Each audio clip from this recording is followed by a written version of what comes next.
Oh my gosh. Take.org.uk states that carving is a sculptural technique which involves using tools to shape a form by cutting or scraping away from a solid material such as stone and wood. Now it's International Sculpture Day, and so we invited Mr. Dillon Gabbidon, director of the Mighty Gully Sculptures, to share with us about his love for sculpting in wood. And we're having a big conversation off air already, because we're already in amazement about the work of Mr. Gabbidon. So Gabbidon, welcome to Weekend Smile. Thank you very much. No, listen, from your step inside here, we start seeing the pieces. We were fascinated and taken aback by how beautiful they are. So let's talk about how you got started in sculpting. I mean, you started from your youth, how you go? Yes, well, actually been carving from 2001. I was introduced to Mr. Lancelot Bryan by Roberta Brown from the National Youth Service. And from there, my love for it has just expounded. I've been there for a while, you know, until I end up managing the project, you know. So, so Mr. Gabbidon, then you went to you got some form of training. Yes. From who specifically? Well, mostly observation, and each of the other members of the group, we help each other, you know. Okay. Yeah, so where another one is weak, we each, like other artists such as Donito Davis, and sadly Conrad Stone has passed recently, you know. He has been a guest here also. Okay. Yeah, so it's a group effort all over. Oh, wow. I see you have an affinity for the female body and for the female face. You know, there are several pieces there that, you know, we'll probably capture, but then you have this piece in front of you. Do you primarily go for, you know, the woman physique or? Well, I mainly like to carve female, and I like to promote the female sex, you know. Thank you very much. And female, I think, is more cultural when it comes down to culture, you know what I mean? Yeah, give me another one. All right. Yes, and this piece now, I think I'll call it Emancipate, because she's pulling off a chain off her head. And this piece, I have started this piece about 11 years ago. Wow. And kind of didn't feel to finish it, so I kind of put it down for some time, you know. But and this is lignum vitae? Yeah, I was going to ask, what kind of wood is this? This is our national flower, the lignum vitae, you know. Do you prefer to work with this kind of wood, or is there a type of specific wood that you prefer to work with? Well, lignum vitae is more challenging. Aha, and you love the challenge. You're always up to the challenge. Yes, always up to the challenge. In terms of like a timeline for a piece, because you mentioned 11 years for this one, because you start and you stop and you start and you stop. But I mean, we have a few other pieces here on display. On average, how long does each piece take you? Well, it depends. You know, it can take a week, 2 weeks, a month. Depends on how my mind feel and working, you know. And what you're going for, the kind of look you're going for. Yes, and the feel. And if you're in your personal mood, it plays with it too, you know, because if you're in a bad mood, it's going to show in your work. Very good point.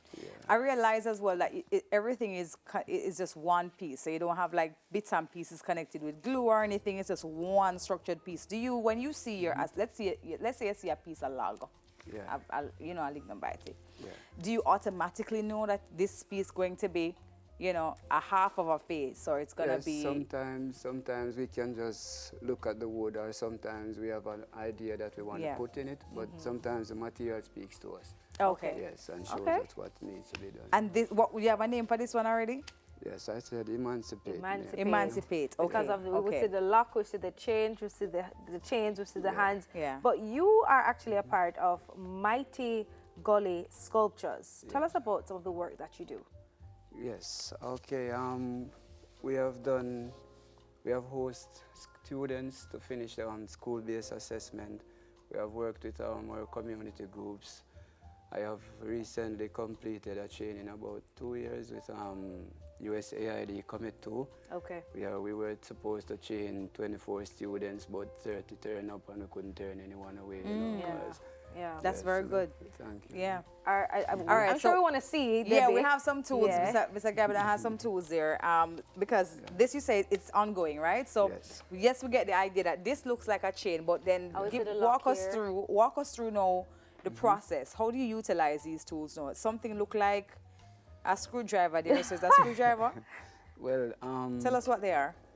these are our wood chisels. Wood chisel. chisel. Okay. Yes. So what we do now, we start mainly with the bigger pieces to work and get away all the harder stuff. Then we go down to the smaller tools for more detailing work, you know, to catch in the eyes, the mouth, between the fingers, even between the chains, you know. So the smaller tools are more for detailing. Okay. Well, start something. Let me see if I can probably learn something quickly. Yeah. Give us a While we tutorial. continue to talk to you. Because we realize that this is still not the finished product. Even when you're finished sculpting, that's still not the finished product. It has to be nice and shiny and pretty, Yes. like the ones over here. Yes, because after I finish using the chisels on it, I then have to wood file it. Okay. Yes, use a file to get off the tool marks, and then I go through the process of sanding it.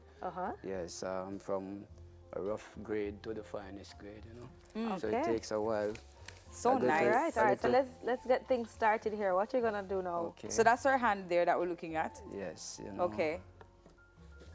So we're going to do some definition.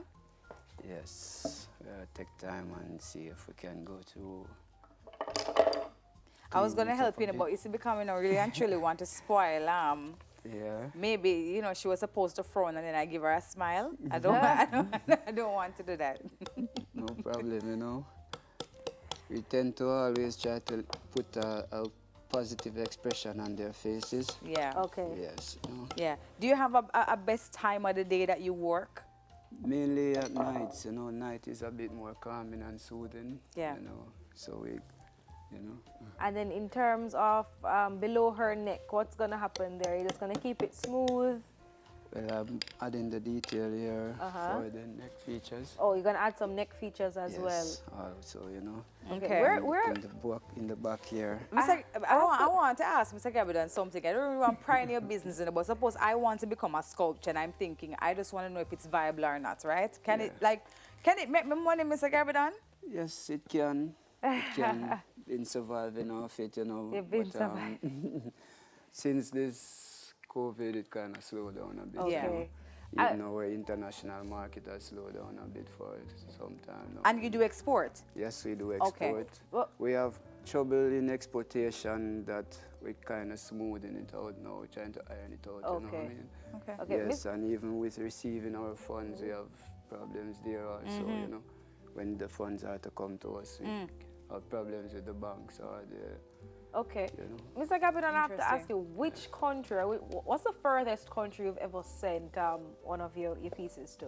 Yes, recently I sent a piece to England. England, okay. Yes, I've had people from almost all over the world come All and over purchase the world. the piece, you know. Once I've they met- come and they see your pieces, they're... Yes, you know, as people even see it online and call and I send it to them, you know. Okay, nice. Where you get your inspiration from, though? Because, I mean, you mentioned the ladies, right? We have the facial structures, I mean, the body parts, the curves, you know. So it seems the ladies inspire you, but do you get your inspiration from anything else? Well, mainly life itself, you know. Okay. Yes, life itself is inspiring, you know what I mean? And just traveling anywhere you go, you see stuff that opens your mind, you know. Yeah. Yes, so we try to apply. Well, mainly I try to stick to my roots and culture too. Okay. Yes, you know, if you notice the African hairstyles, Yes. yeah, these are impressions of the journey that we have been through in our time, in our history. Yes, so we kind And then we use the sculptings now to tell the story. Yes. Yeah. Love that. It's One- as this piece, you know. One last thing, Mr. Gabbidon, before you go. You mentioned that persons can find you online, social media. They've seen your pieces, and sometimes you just send them straight to them. Where can we find you? Yes, we are on Instagram and we're on Facebook and also have a website, Mighty Sculptors, Mighty Sculptors. Once we type it in on Google, we can find you. Yes. Yeah. All right. Really Mr. nice work, Gabbidon. Mr. Gabbidon. Thank you. Thank you Thank very you so much. You're going to show us, while you show us, I mean, we're going to close out. Debbie is actually looking because Debbie really, really wants to learn. I want to learn a thing or two. But thank you so much, Mr. Gabbidon, for joining us this morning. We're going to learn how to sculpt, guys. We're going to watch him. Such beautiful pieces, I must say, guys. So we'll be right back. Don't go anywhere.